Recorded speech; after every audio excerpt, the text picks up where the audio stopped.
Thank you to all my patrons who supported me throughout my whole YouTube journey. Hey guys, I'm M.A.D.D.Y and I'm here on St.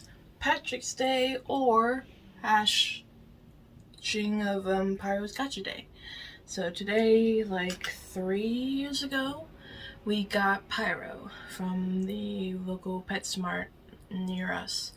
And he was originally in my room, and my room was organized in a way where he would not be in my room. Even if I moved him to my room now, it would still not be applicable. So he stays in my sister's room. But it's also St. Patrick's Day, and since if we're gonna be technically, I'm half Irish. Well, 1/4 Irish. I don't know math, but I know my dad is Irish and Italian, so I know that. And I'm Puerto Rican, so I'm like Irish, Puerto Rican, and Italian, all in one. So yeah, but no pinching me today. I am wearing green. I have my overhead light as green, and I have my lamp light as red to signify go. So yeah. Today we're gonna continue with our little knitting project. This is this is literally like a couple hours after I publicized the distractible, where I said that I tried all night yesterday to like get it going for you guys so it would be on time. But a thing happened where as soon as I publicized that, then this episode came to me on my tablet. And it's supposed to be video, but I played the first 10 seconds, 10 to 15 seconds of it, and there is no video. So, false advertising if you ask me. But anyway, let's go into today's primer, which is hurling, a St. Patrick's Day special. So, on brand for today. Yeah, let's dive on into Go! My favorite sports team. I forgot to do that. Okay, 3, 2, 1, play. Play. Play. Okay.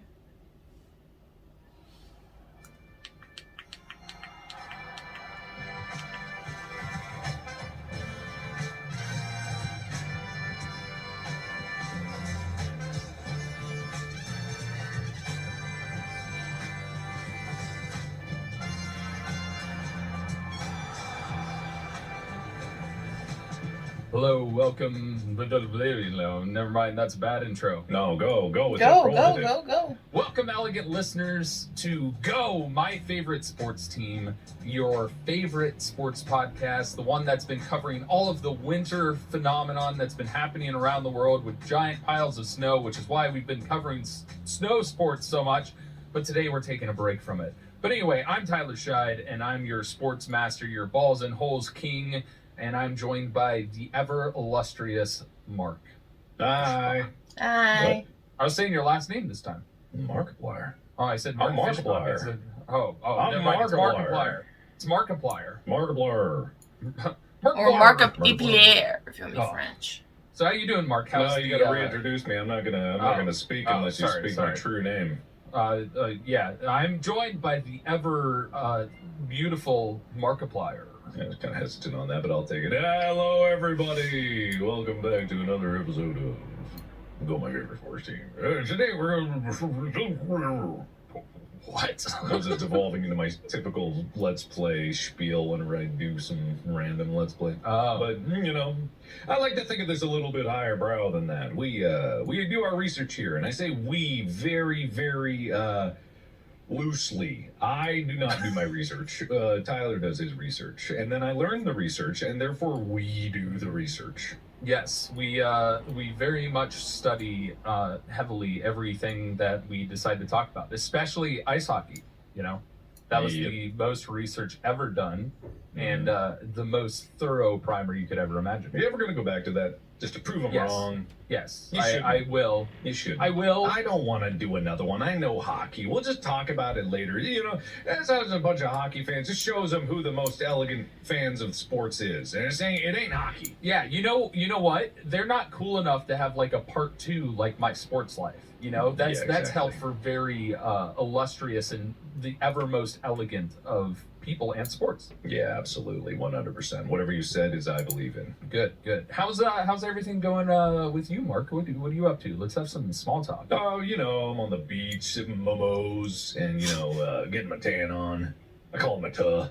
I'm getting my tuh on. Your tuh? Yeah, my tuh. I'm tanning my tuh out in the sun on the beach with momos. That's for mimosas, but it's virgin momos. Good, because you can't drink. That'd be bad for you. Mm-hmm. Yeah, I'd be very me. concerned. Thank you.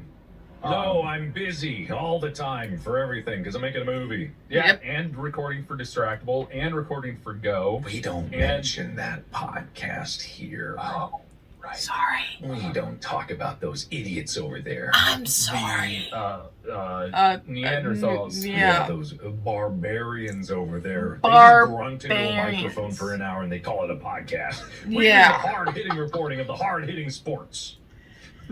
All right. Well, as the hard-hitting podcast researcher host man, I think we should probably get into the actual topic today. Okay. Well, no. Wait, what? Also, shut up. You're being accused. No. Anyway, Jacuse from Radbone7 says Jacuse. It's like it's just the most disappointing Jacuse I've ever read in my life. Jacuse. Oh. Mark, Tyler. It's called a book fair, specifically the God. Scholastic Book Fair. What did you say? I couldn't remember it, but what did you say? Did you say book drive? I think I said book Book drive. drive. No, Oh, yeah. we ended up with book drive. I don't remember. We were saying like book bonanza. I couldn't remember what it was, but yeah. It was like a book drive, book fair, whatever it was. Scholastic Book Fair. Yep. Okay. All right then. Wow. That makes more sense. That really shows us, Mark. We don't remember our book times. I don't remember any of the book times, but they were good book times.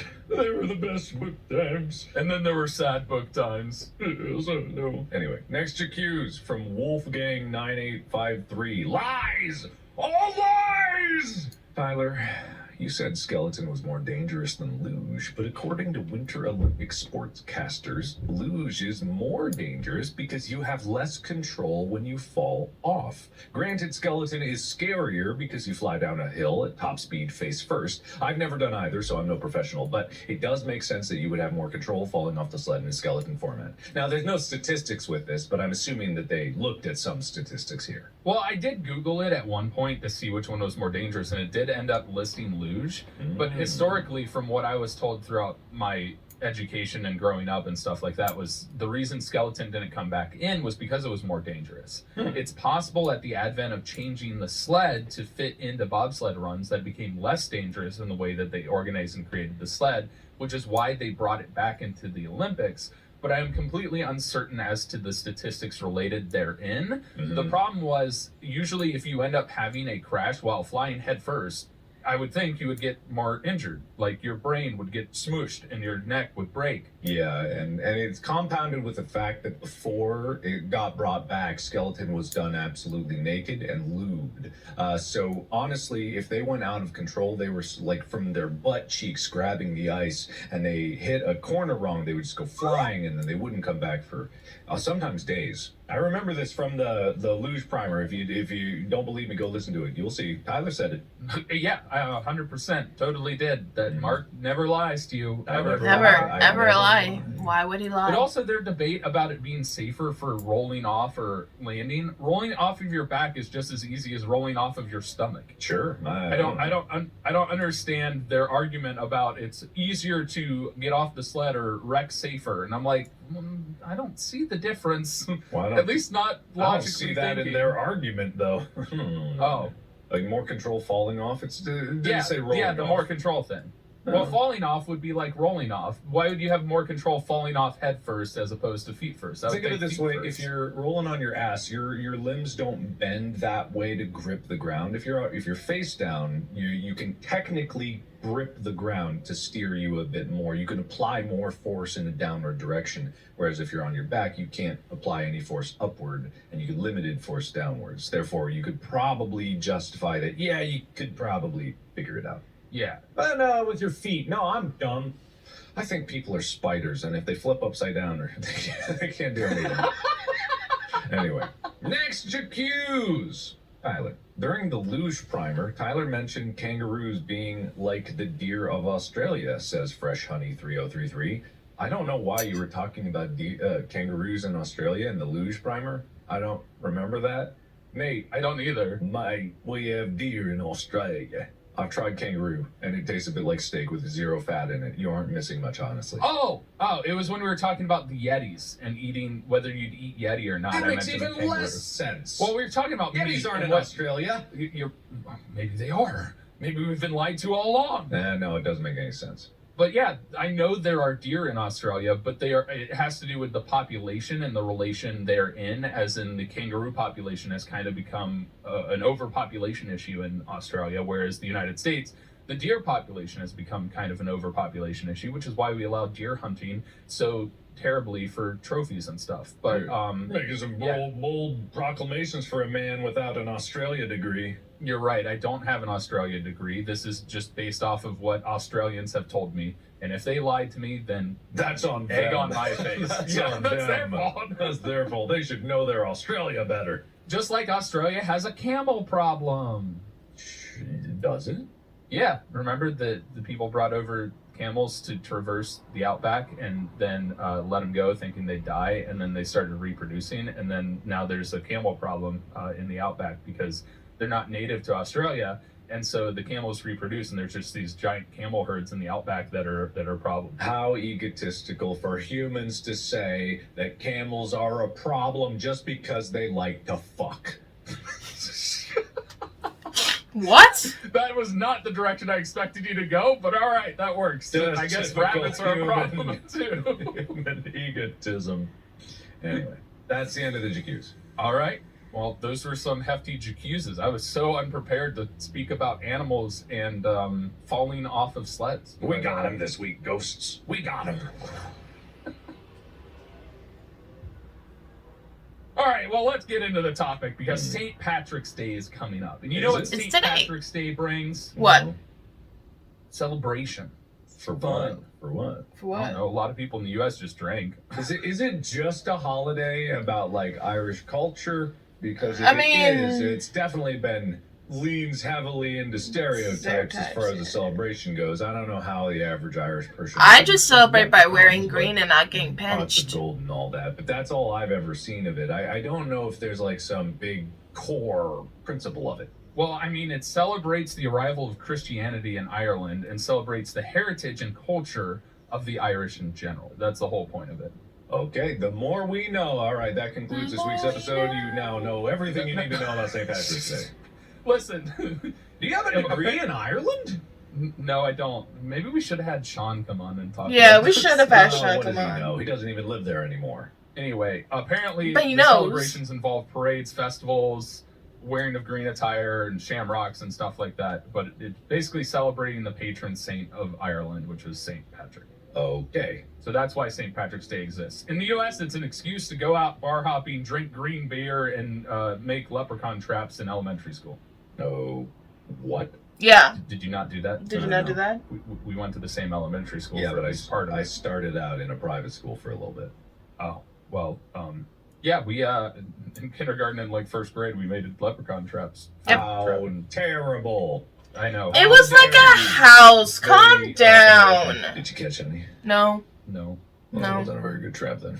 Well, maybe they weren't hanging out because they're smarter than every trap. Nobody caught any. I got a chocolate gold coin though. It left me a candy. Maybe you just made a bad trap. Why would it leave you candy if it was like you failed to catch it? It was like, oh man, they tried to catch me and kill me. Might as well give them a consolation prize. Here's a chocolate. Because let's be honest, the teacher put candy in all of our boxes. Probably. Because we were made out of shoe boxes. What? No. Anyway, to the actual sport that I want to talk about. Sport. Yeah, Right. We're going on about Ireland, everybody. Why do they make the river green in Chicago? Because they like to pollute. Does it actually cause a lot of pollution? I mean, I'm sure they use a chemical that they're putting in water, so I'm sure it's like considered a safe chemical. But like, Yeah, right. Yeah, I'm sure. This tradition started 60 years ago. Definitely, they just picked from the safe chemical bucket. I'm literally Googling Chicago. Oh, the dye used is food grade, and it's also used in medicine as the colorant for. What? Hold on. What? It's the colorant for antifreeze as a trace. What? EPA found that the concentration used in the Chicago River is completely non-toxic, reads a statement from the EPA, as per Good. East Canada. Yeah, to humans. Who cares what it would do to anything else out there? But, to humans, it's fine. Apparently. Apparently. Anyway, not to throw slander on Chicago, but we're going to talk about sports, particularly Irish origin sport. Oh. Do you know any sports that originated in Ireland, Mark? No, I don't. Besides the Guinness Book of World Records. I didn't even know Although that. that's not a sport. I didn't That's even not think a of that. sport, And but- I wasn't going to think of that because that's silly. Oh. Nope. Nope. They didn't invent any sports. Nope. Final answer. Why not? That's wrong. What? Yep, you failed. They invented 5 sports. Can neither confirm nor deny that they invented 5, but there are 2 that I know of. Sounds like 2? your degree in Ireland is kind of fabricated and made up. Well, one of them is Gaelic football, which is not what we're covering today. Oh. But the other one is more fascinating, called hurling. I don't I've know, heard of Gaelic hurling. football sounds much more fascinating than hurling. If I'm just going to go based on the name basis, you can't make such a bold proclamation that one sounds Isn't it fascinating throwing when a the really other heavy is ball? Gaelic football. Well, Gaelic football is very similar to like rugby and other stuff, so it's got a lot of similarities to other sports. Hurling, however, is very unique. Okay.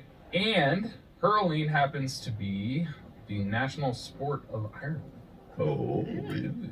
Yeah, I'm just confirming this. Man, you do not One sound of 2 confident. national sporting games. They can't have 2 national sports. What is this? Well, they're Ireland. They do things their way, which I Sure. can appreciate. I mean, most places do things their way, so I don't know if that's as much praise as you might think it is, but I'll allow it. All right. So based on the name, what do you think it is? Throwing up, but I doesn't it have to do something with Gaelic throwing football a heavy ball with one hand? No, something. hurling. Oh, Or is that hurling. Okay, chocolate? all right. Well, there's a joke that you can make here, but I'm not going to make it because it'd be too lowbrow. Hurling is the opposite of curling. So instead of ice, it's steam. And instead of a rock, it's a balloon. And instead of people, it's demons. And instead of The opposite of people, do you use brooms- demons? Yeah. Instead of brooms, it's vacuum cleaners, and they have to suck the balloon towards the other goal away from the demons. Done. Final answer. Wrong. Damn, I'm not Wrong. doing well today. All right. Well, I'll give you a brief overview. All right. It's an outdoor team game of ancient Gaelic Irish origin. It's a team sport where players use a stick with a flat end to hit a small ball into a goal. This sounds like lacrosse. Sort of, but there's no net. To me, it resembles more like field hockey, but different, but at the Okay. same time, also different from field hockey. Say more words. Also, but also same, different. Also different, different, like, same also as the similar, same. also Yes. hoops and Yes. uprights that are H-shaped, you know. Well, now you're saying like what's the Harry Potter one? The Quidditch. Quidditch? That sounds Yes, like Quidditch. it's exactly like Quidditch. Wow. Really? All right, Act 1. Okay, Alright. act 1. Hurling throughout history. Okay. Started in Ireland. Final answer. You are accurate. Yay! All right, that concludes our episode today. Thank you, guys. No, why do you keep wanting to end early? What, early? Yeah, how busy is this this movie that you're just like, we're done recording, I gotta go. I'm trying to make people's time as efficient as possible. Well, thank No, we're you. here to really expand their minds. They're locked in the classroom until the timer hits the end of the episode. Fair enough. Fair This enough. is school. No bathroom breaks, everybody. You gotta stay. Hold it. No hall passes. No. Aw. All right, when did people start playing hurling? You were going to provide you were the answer. I thought you were asking me a question. I thought you were gonna guess. I was like, wait a second. Hold on. Let's go 1322. I mean, you're close to the 1300s by 50 years, so that's not bad. 1268. No. 1401. No. The origins of hurling are prehistoric, having been played for over 3,000 years. Does that qualify as prehistoric? Yeah. 3,000 years is pre-modern timeline because it's 2023, so it's 1,000 years. What is that? BCE, as people would say. All right. So the game is of ancient Gaelic and Irish origin, like I said earlier. In the 7th century, the first written references to hurling were in the Brehon Law, which was the early Irish civil code dating back around the 7th century. So the laws regarding hurling were mainly focused on hurling sports injuries and compensation for said injuries.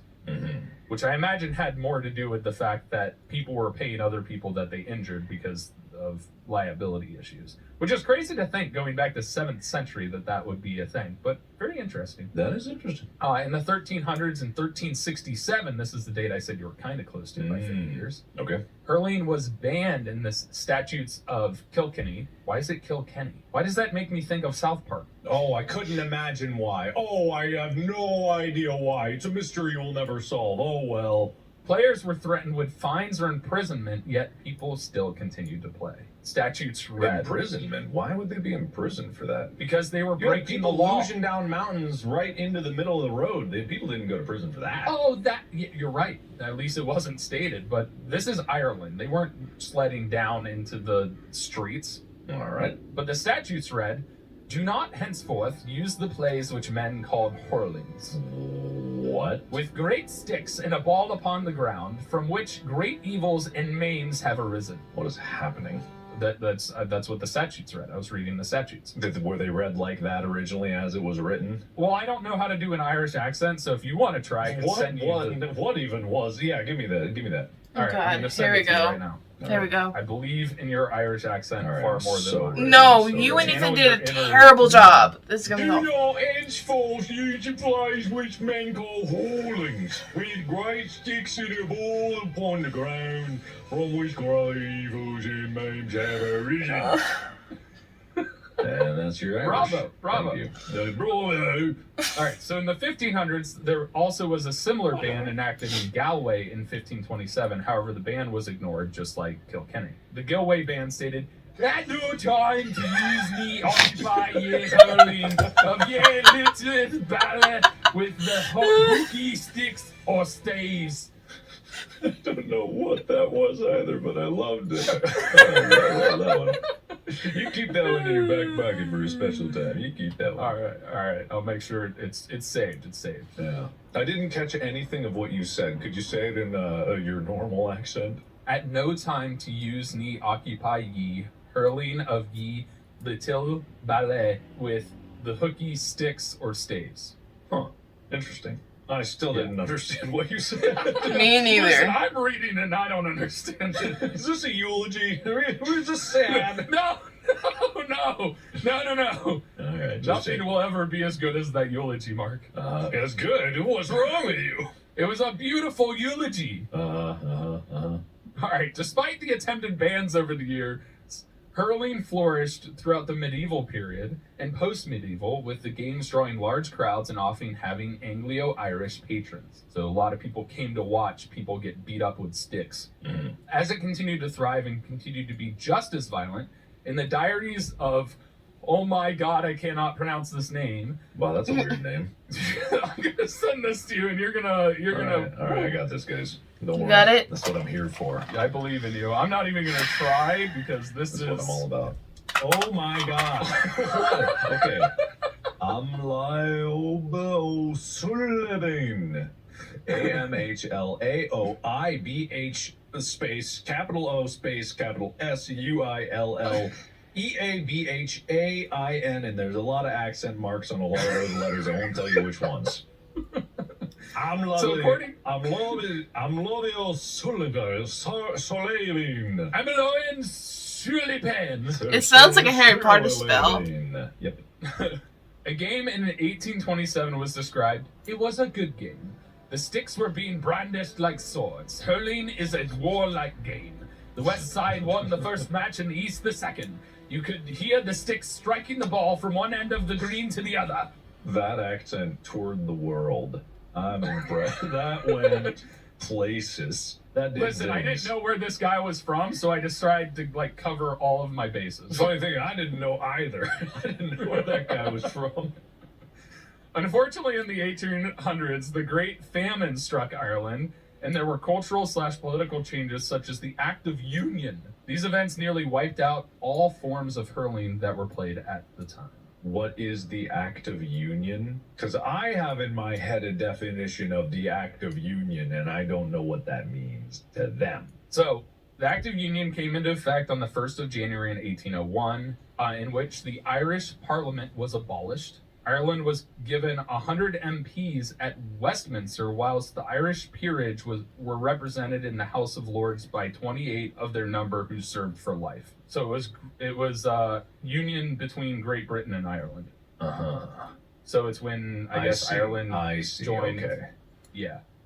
Okay, got it. So it was paralleled acts of the Parliament of Great Britain and the Parliament of Ireland, which united the Kingdom of Great Britain and Ireland. Okay, got it. But despite all of that, hurling re-emerged in 1884 when the Gaelic Athletic Association was formed to revive and promote traditional Irish sports. Let's bring back the traditions of Ireland! Let's what? Bring back? Let's Bring back. Let's bring Bring back the back. traditions. So modern hurling began with the founding of the GAA in 1884, Okay. and they created standardized rules that evolved into modern hurling. Okay. With the first All-Ireland Hurling Championship final being played on April 1st, 1887. Apparently there were 6 teams from different counties in Ireland, and the team from Tipperary won the championship by defeating the Galloway team. Okay. I don't know where any of these places are, so I'm just going to nod my head. Yeah, but apparently the championship's been played every year since. The GAA became the major governing body for the sport, with new rules for hurling and Gaelic football drafted and published in the newspaper called the United Irishman. And then in 1886, county committees began and established inter-club games and helped influence the creation of the All-Ireland Senior Hurling Championship in 1887. But the ball, the slaughter, and the hurling ball. The slaughter of the hurling ball. How many people had to die to make a single hurling ball? Tell me. Oh, God, tell me. So it's spelled Sliotar, but I looked up the pronunciation because I didn't want to make people mad at me, but it's Slaughter. Don't worry. Slaughter. They're gonna. Don't you worry about it. So apparently the balls varied. Some were made of animal hair, wood, leather, and rope. Some were made out of bronze. It's whatever they fished out of the river that day. What do I have on hand? It's the skull of my dead baby. Let's use this. Interesting. Well, Greg, are you sure this is it might get damaged? It's fine. All right. Some say the name of the bomb came from Irish names for mountain and a cross, which was Sliba and Thar. Except it's probably Tar. I don't have pronunciations for these. I don't know why I they don't put have them. opinions either on your pronunciations, but how dare you? Or great job. So apparently it's based on the story of You got it. I believe in you. Tulane hitting a silver ball across a mountain. These early balls had no regulations for weight, size, or materials, so they really varied. So they could have been baby skulls. All right, so you heard it first. Tyler said this sport was played with baby skulls exclusively. And he stands by that. It doesn't matter how much you accuse him, he's going to stand by that. He's got a degree. I wish I had a Gaelic degree. I do not. The standardization of the modern ball is credited to Ned Treston from Galway. He went to a saddler to make the ball that was used in an 1886 hurling game he played in, and that ball became the prototype for all others thereafter. It was heavier than modern ones and had some drawbacks due to the materials it was made of and poor manufacturing. The ball would get soggy and misshapen when it rained because it was leather. It was also brown, which made it really hard to see. Because muddy grass, Ireland gets a good amount of rain. Great. But the modern design was created by Johnny McAleef of County Limerick. He introduced the cork core and coverings of white leather, which resulted in an easier to see ball that was lighter and more water resistant, thanks to the cork. So similar to like the baseball. Yeah. Yeah. In the early 2000s, they experimented with the rubber core for balls, but they bounced unpredictably and moved a lot faster than the balls with cork cores, so they went back to the cork cores. Okay. But now they have to be marked with approval and meet very specific regulations, which I'll talk about here in a bit. Mm-hmm. The hurling stick, or the hurl. The hurley. It's got 3 different names. The hurley. Okay. It's made of ash and has remained relatively the same over centuries, even though the versions of the game have been adjusted throughout. Brienne laws had regulations for what the banned strips of metal. What? Oh, the strips of metal added to the flattened end. So they had regulations for what pieces of metal could go into the end. This was worded really weird. It was worded in a way that I thought you were talking about like a shake weight or something. Yeah. Listen, sometimes my brain goes on a tangent. Sometimes it's my research assistant that decides to make me stumble because they think it's funny. Mm-hmm. The flattened end for reinforcement could be made out of. So they put metal strips in the toe or the head of the stick. In the toe? The toe Yeah, and the head well, are different things. They're the same. They're kind of on the same part of the stick. Oh, no. According to ancient laws, the son of a king could use bronze for the bands, but everyone else had to use copper. Oh, wow. Yeah, because you got to give an advantage to the kings Of and the course. royalty. They have it so hard. But in 1970s, they introduced plastic hurleys, which increased the risk of injury. Oh, good. Why? I thought they were made of because metal before. Well, they were made of wood with metal bands, and now they tried to add plastic, and then the plastic would break, and so they increased the risk of injury and were phased out. Man, I feel like wood with metal on it would hurt a lot more than plastic, but all right. Well, I mean, I think because it's lighter, and then the end probably was still metal, you could swing it faster, and it was more top heavy, and so it would break, and that would go flying and bash in somebody's skull probably. Okay. But today they're made of carbon fiber. It's a carbon fiber rod in a stick. That's fun. In baseball, you know how they cork baseball bats? They drill into them and put cork on the inside. Oh, yeah. Think of that, but carbon fiber rod all the way down, and then the outside is covered in wood. So it makes it a little lighter and a little more durable. Fascinating. Well, that's cool. While ash is still the tradition, the composite hurleys made them more durable and less prone to break, which meant less flying toes at people's heads. Oh, good. Yeah. No toes going everywhere. That's appreciable. All right, baby Mark. Oh, no, not again. It's time to play hurling. Act 2! I want to say that Baby Mark kind of lost the will to play sports. Maybe he's going to take up knitting. Maybe he's going to take up something a much safer hobby. Knitting Like is very safe. I eating food don't and stab building myself up in so the my eye brain at can all grow with and a not be knitting smashed on needle. the luge course. All right, baby Mark. Do we need to talk to teen Mark? Do you need to grow up and grow up hair? What? No. No? I got this. You sure? No. Are you sure? Yeah, I got it. All right. You need to go back to your Irish origins because they clearly are yours. All right, okay, so I'm also an Irish baby here. You're Okay. Irish, baby Mark. This is a baby Mark from another dimension. Okay, all right then. All right, I'm You ready. need to build your slow tar. I'm ready. My Your what? ball. I'm what? Yep, you got to build your ball. It's your sloter. Okay. It's the ball. All right. You got to go and find cork. You got to dig it out of those cork trees. Where does cork come from? Cork What trees. is cork? Yeah, but is it just like the bark, or is it the wood of it? What is it from? Where does it come from? It's called Quercus suber. Is the tree, I don't think it's Irish. commonly known as the cork oak, is a medium-sized evergreen oak tree in the section of Curbidus ceres. Good to know your scientific names are just as good as your Irish names are. It is native to Southwest Europe and Northwest Africa. Okay, either way, all right, I'm willing to chop down a tree. That's fine. That's better than blacksmithing my own frame with knives. All right, now you got to get old Betsy and Skinner because you need leather. Who's old Betsy? Grandma? Grandma, No. I'm sorry. No, I got a it's hurl. the Not grandma. Moo moo. What? Oh, You got I to have get it. your white leather. Right. All right. Looking for a white cow specifically, or can it be any cow and I just like bleach it? Your decision. All right. I'm dipping a cow in bleach. All right. I just did what I was told to do. All right, you got to make sure that the mass is between 110 and 120 grams. Oh, this one was too heavy. Gotta dip another.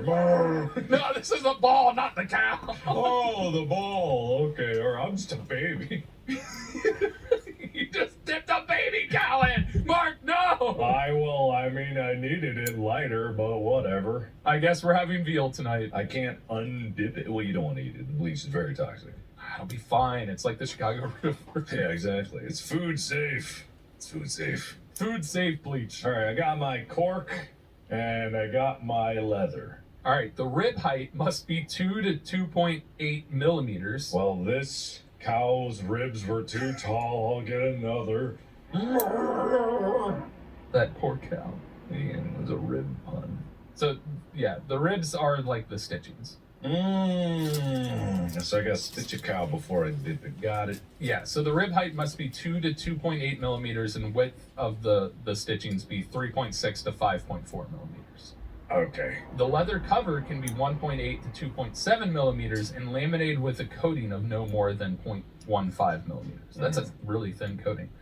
But you must make sure that the diameter of the ball is between 69 and 72 millimeters. Okay. Aim for the 69 because it's nicer. Why? I'm a baby. I don't get it. What's that about? Ask your parents. I'm an orphan. They died in a horrible luge skeleton combo accident. Well, guess you gotta commune with the dead. Call upon your demons. Okay, I'll just make a sacrifice with this cow here. I need your blood. Alright, now you need to build your hurley. Huh? All right. This is your stick. Okay. This is your weapon of choice for bashing in the brains of your competitors. Wow. All right. I'm not a monster. Well, you're communing with the dead, so... No, that was your idea. Well, you need ash wood, you need polymer fibers, you need steel, and you need carbon fiber, and you need polyurethane tape. Man, You got all those? Yeah, let's say yes. Let's just go ahead and say I got them. You gotta go to the hardware store and get all these things. No, I got a better way, Coach. I just killed this other hurler, and I took their stick. So, Well, make sure it's between 18 and 38 inches long. oh, it's too long. I gotta kill another. Come here, I'm a baby. You lower your defenses. Apparently, this dimension of baby Mark is a serial killer. No. What is it? It's nurture, not nature. I was forced to do this. All right, your components. You got the top of the handle, which is the top part of the hurley that you grip. So it's got kind of the grip tape. It's just above where it like flattens out and becomes like this toe shape, this circular shape. You know, kind of like think like a hockey stick, but it doesn't jut out and stick to that. It's just kind of like a ball that's focused on one side. So it's a big soup ladle. Yeah, but it's instead of it being like centered, it's like off to one side. It's like It's think like a like- golf like a- club. yeah, there you go. That's a better description. Yeah. All right, so you grip the handle just below the top, where that head is and where the toe is. The toe is the part that sticks out. You know, the middle of the handle. This is the part where also the gripping position and the ready position. That's your second hand. Both parts can be taped. More often than not, only the top part is taped. The bass, or the rounded end of the hurler, makes contact with the ball, so that's that top part. The toe is the one that sticks out to the right of the band that assists with the jab and roll lifts, which is a technique where you like scoop the ball and jab it and, you know, throw it in the air to get it past defenders. Okay. You've got the he, which is the edge on... Yeah, H-E-E, the edge on the left of the band used to increase and heighten the ball when struck on the ground. So it's kind of like that bottom edge, like the top of your stick, and it kind of juts out. It kind of makes that spoon kind of look. And then the bands in it, which goes across the toe, is used to strengthen the stability of the bass and hurlers, because if not, that little toe part tends to break off. Okay. which is terrifying. I mean, not to me. All right, now you need your hurling gear. These are like hockey masks, but no plastic. It's all metal, and they are like full contact because it's like American football. You full head-on collisions and hitting each other. Sure. That's why it's violent. Love that. You're only required to wear a helmet. No other padding is required. Okay, that's kind of cool. So they have to be worn by all players, and they must have a face guard that hasn't been modified or tampered with. So it kind of looks more like a hockey mask. You've got like bars up and down all across the front, but it's not plastic. Like a lot of hockey masks today, ice hockey masks are plastic in the front for protection. These are just metal cages. Okay. Think like face mask for football, but also in front of your forehead and eyes so the ball doesn't fly in and get stuck in your helmet. So it's like a big fencing mask, but only from horizontal lines? Not as tightly knit as a fencing mask. Okay, got it. Think like a roll cage. Okay, got it. Gloves you can wear, but you're not required to help prevent injury from the hurleys, as a lot of times, your hands are going to get hit by both the ball and other people's sticks. Now you got to find a pitch, which lucky for you, you only have to find a rectangular field that's 145 meters long and 90 meters wide. 100 and what? Wait, what? 145 meters long and 90 meters wide. That's huge. No. They're all over the place. Fields, they're always that size. It's pretty standard. Okay, all right then. Why does it must be that big? That's the dimensions of the field that you play on. But It's just why? for regulation purposes. Whose? The GAA. Oh, I see. But for what purpose? Does the ball go far? Yes. I It's see. for more collisions. Okay. You also have to have H-shaped goal posts. H-shaped goalposts What? on each end. Oh, shaped like an ape? Shaped like an H. Oh, okay. An H. H. H. For hurling. H. H. Okay. All right. We got there, everybody. I know you were stressing at home, but we got there. And the pitches are grass, and this field is also used for Gaelic football. But the H-shaped goalposts are important, that they're 20 to 23 feet high, and a crossbar with a net under it. So like the goal underneath it, and then you have the goalposts above. So it's kind of like a soccer goal, but then it's got above goalposts too. Okay, got it. So how you play? You got to hold the hurley. My stick. Yes. And there are three main ways to hold it. Okay. The lock, which your dominant hand should always be placed at the top of the handle and be used to power your swing. Okay. Whereas your non-dominant hand is placed directly below your dominant hand in a lock position, so your hands are like touching each other. Okay. And it's used to control the direction of your strikes, and your foot placement should be the reverse of your hand placement. So like if your right hand's on top, you want your left foot forward. Okay. Got it. Because that's why you can like more easily turn your hips. It's like swinging a baseball bat, If you're swinging with your left hand on top, your right foot is forward. I'm so lost. Same concept. Just tell me who to hit, and I'll hit him. Hit the ball. All right, who's got the ball? I'll hit them. You do. All right, I'll hit myself. Oh, no! All right, you stand with your feet shoulder width apart, with your dominant hand holding the hurley on the top, and your non-dominant hand. This is the ready position, and your non-dominant hand holding the handle further down, nearer to the base. The toe of the hurley should be pointing up, so it's like you got your toe in the air, like you just don't care. It's the How am I running if my toe's in the air? the toe of the hurley, not your actual foot toe. Okay. God, I'm so confused. Listen, it's the language. It's not my fault. Okay. Then there's the lifting technique, which is another way to hold the hurley. And you place your non-dominant foot alongside the ball, and you bend your knees and back to bring your head up over the ball. And the toe of the hurley should be pointing away from your body, so pointing forward. I have a question. Yes. I have a question about all of these sports, quote unquote sports, right? Yeah. Why is it fun? Because it requires skill and competition. No. That's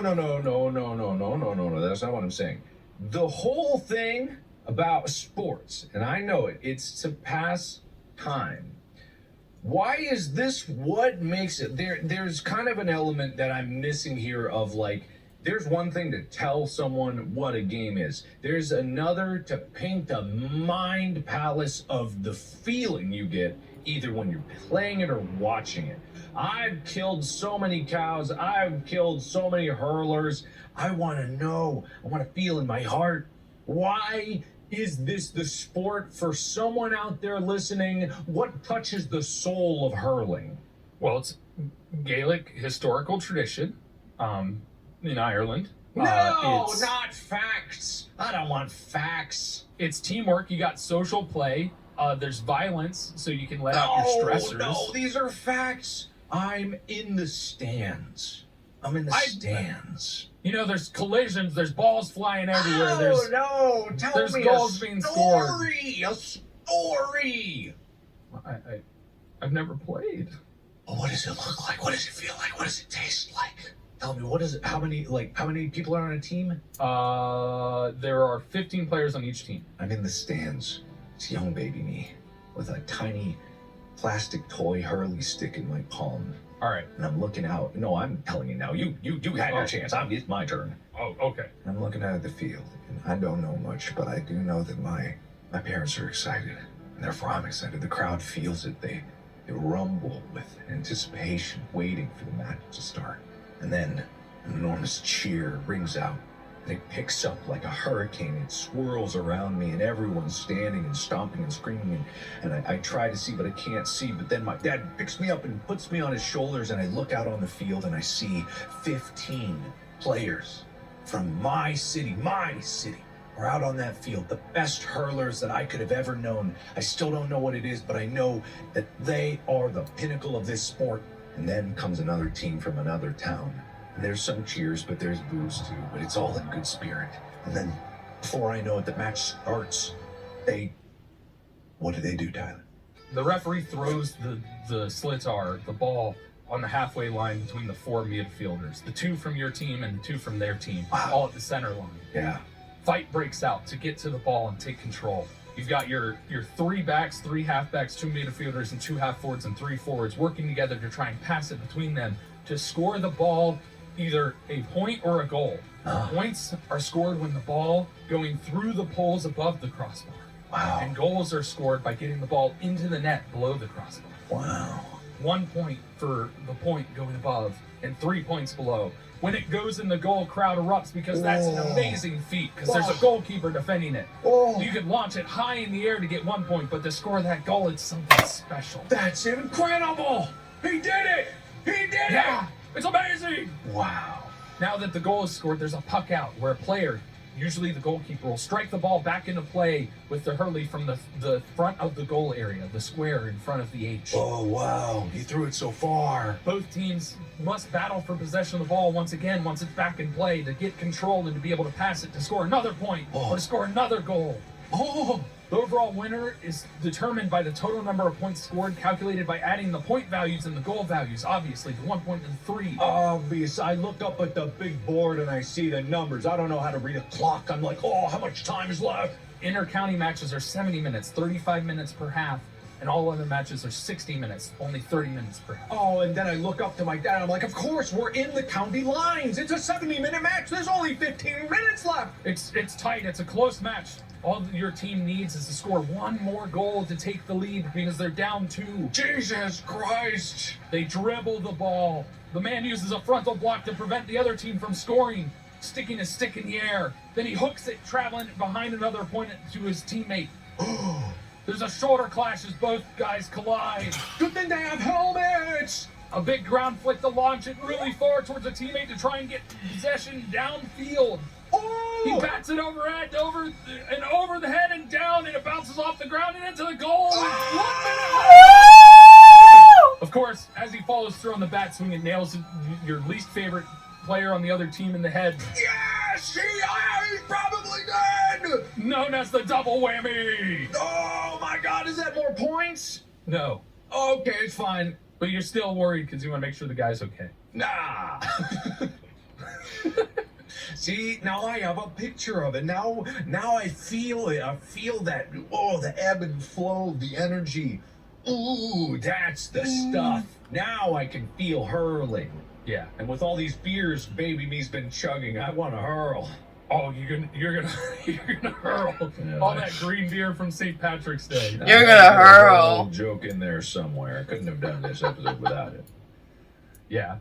There's so many techniques for how to control and move the slow tar using the hurley, but ultimately there's a lot of different ways. Scooping it off the ground, slapping it when it's in the air, catching it with your chest and securing it against your body is allowed. You know, swings, overhead catching. It's fascinating how they're able to use this flat toad-headed weird stick to do so many things. I finally looked up a picture of it because I've been holding off this far. And yeah, no, that thing is hard to describe. Yeah. Yeah, that's weird. It's not a soup ladle. It's not quite a golf club. It's not really a bat. It looks like a femur. It looks like someone ripped someone's femur out, and that's like the hip socket connection. A little bit. Oh yeah, like the ball joint to a degree. Yeah. Yeah, a little bit. Maybe that was the actual original one prehistorically. They used the bones of their enemies. Yeah, this is a prehistoric sport, so when there was caveman days, you know, the Irish cavemen were out there ripping legs off just to play. And then the baby skulls, don't forget about those. Yeah, so apparently there are ways to, like, you can carry it on the head of the stick. That's called a solo. You're running with the ball, just carrying it on your stick. Mm-hmm. You're able to catch it with your hand, which is the overhead catch, where as long as your hand's in contact with your stick, you can kind of catch it with your hand. Mm-hmm. And then obviously, like, lifting it off the ground, launching it in the air is a huge part of it, which is why a lot of injuries happen from the ball being slid into you. There's different lifts you can do. But, like, the coolest thing is probably, like, the overhead slaps that just happened, like I talked about when they scored the goal. Yeah. But yeah, you're able to carry it on the stick. When you catch it, I think you have to catch it and then drop it, and then just balancing it on the stick while you run. Like, there's so many different things on there where you ground strike it like a golf club. You can hit it in the air. You can strike it from your hand after you catch it. Oh, nuts. Lots of different strategies for it. Okay. All right. Yeah, there's a ton of pictures I have here in my notes, but it's hard to describe pictures. Mm-hmm. That's okay. We can paint a mind picture with our words. Exactly. Yes, exactly. You can even hit people. The hook is where you hit somebody and, like, hook their body. Oh, great. Cool. Trip them. That's legal in this game, whereas in hockey, that's an illegal move. I love this game. Shoulder clash, just running and shoulder checking them. Great stuff. Excellent. But yeah, I like the two ways to score it. It kind of brings in the elements of American football, except the goal is 3 points, going under is 3, whereas over is 1. Like in football, scoring it over the uprights can be 3 points or 1 point, depending on whether it's an extra point or a field goal attempt. So yeah, it's cool. There's some interesting point similarities. I wonder if American football grabs some stuff from this. I mean, maybe. Well, there's been huge influences in America from all over the world, so I would not be surprised. Yeah. Maybe Gaelic football, when we get to talk about that, will bring into possible concepts of to why American football developed the way that it was. Because Gaelic football, from what I have looked at, looks a lot like rugby, but a little different. Gotcha. Well, interesting. Very interesting. So, for those of you out there, that concludes the hurling primer. Mm-hmm. But if you want to try it, St. Patrick's Day is tomorrow. Today. After this episode airs. Today. So be sure to check out some hurling games. Here, there's some places in the U.S. that actually have traditional hurling matches.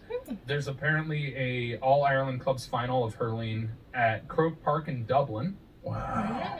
There's also one that is the Butte St. Patrick's Day hurling match that takes place at, what is this college? It's a weird college. A weird Montana college. Technical University. Okay. In Butte, Montana. So apparently, you know, it's played in various different places around the world as well to celebrate St. Patrick's Day and Irish tradition. So be sure to check it out. It's really fascinating how they developed this sport and made this unique stick that I imagine influenced a lot of other sports, because field hockey has like a curl bottom. So like if you cut a piece out of this, hockey obviously sticks out like an L shape. I wonder how much this influenced so many other sports, because this dates back to prehistoric times. I don't know. You keep saying prehistoric. I think when you say prehistoric, I think dinosaurs. And I'm like, I don't think this was being played during dinosaur times, but, you know, maybe, considering they had to rip the bones of things. All right, defining prehistoric. Relating to a time before written records. So it could still very well be prehistoric, before written records. I mean, I don't know when's the earliest written record. I don't know, but also we probably don't know because the Library of Alexandria was burned down. Yeah, we know some things though. When was the first written record? The first written record date back a little more than 5,000 years ago in ancient Sumer. Early Sumerian records were made using reeds cut at an angle to make wedge-shaped cuneiform marks on clay, which was then baked hard. Many of these clay tablets survive today, and scholars can still read them. So, it's not prehistoric. Get out of here. Well, it's ancient. It is ancient, I'll give it that. So, anyway, go enjoy hurling in the sport fashion, not the other way. Drink responsibly on St. Patrick's Day, if you can drink. Or not at all, if you don't mind. Yeah, that probably smart. I Totally don't fine to be drink. sober. It's a decent life to live, but also no judgment for whatever you want. It's your life. Do whatever you. Anyway, Mark, thanks for joining me on this and painting a picture of hurling. Yes. Getting that mindset going so that I, made it something that's more enjoyable. Yeah, no, that's good. I enjoyed it. And Baby Me is now a fan forever, and I'll never have to kill again. Until you have to make another ball and stick. I'll hopefully never have to kill again. But, I'm a baby after all. Yeah. Oh, Mark, I think the police are coming for you now. Oh. Oh, no. Wrap it up. Be sure to check out the YouTube channel. Check out the merch store.gmfsd.com. Check out Mark over on Markiplier's YouTube channel. And, make sure and follow this podcast wherever it is. You can also find me on social as apocalypto_12, or you can just search my name. Anyway, we got to run because we got to make sure that Mark gets safely away. Anything else, Mark? Mark gets safely away. Are you setting me up? I'll make a hurley stick out of you. I'll make a ball out of your skull. I'll do it. No. You ratted me out, didn't you? No. I would never. Okay, bye. Bye. Good luck. Hey everyone, welcome to the Distractable Podcast. I like singing. Alexa, I stop. like. I don't know why I did that, but it was doing the trailer for Distractable and it being video now. And I thought Go was gonna be on video, but I guess not. Or maybe not yet. Maybe once Mark gets back doing his movie, he will realize that it's not on video. Realize that, Mark. Gotta fix that. But anyway, I hope you guys enjoyed. Now I know what hurling is, and it's not chucking a ball. I think that's another game that you do in the Olympics. So yeah, if you want to hurl, not in the, but in the other way, be safe. And also be safe just drinking in general, like they said. Like I don't drink. I tried. But I don't know why y'all like alcohol so much. Y'all put so much hype into alcohol and stuff like that. It is disgusting. Why do you like it so much? It does nothing for you that's good. Like, it's just gross. Like, no.